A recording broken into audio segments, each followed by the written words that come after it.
एक मोठी बातमी आता एसए न्यूजच्या हाती मिळालेली आहे। सोमवारी सायंकाळी सिन्नरमध्ये राहत्या घरात एका 32 वर्षीय महिलेचा मृतदेह आढळून आला होता। त्या महिलेचा मृतदेह हा गळा चिरलेला आणि हात कापलेल्या अवस्थेत होता।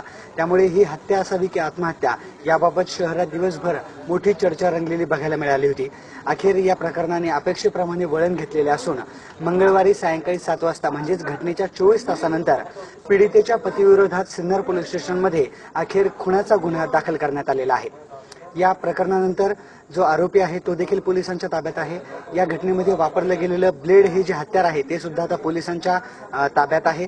असं असताना पीडितेच्या भावाने आज सिन्नर पोलीस स्टेशन येथे आपली फिर्याद दाखल केली आणि ज्यावेळी जी पीडित महिलेचं जे शव होतं ते उत्तरीय तपासणीसाठी नाशिक येथे पाठवण्यात आलं होतं। तेथील डॉक्टरांनी पीडितेच्या अंगावर असलेले जे काही हत्याराचे व्रण आहेत हे तिने स्वतः केलेल्या वारातून नसावेत असा अंदाज व्यक्त केल्याचंही बोललं जात आहे। या अनुषंगाने सिन्नर पोलिसांनी आता पीडितेच्या पतीविरोधात सिन्नर पोलीस स्टेशन येथे सायंकाळी 7 वाजेला खुनाचा गुन्हा दाखल केलेला आहे।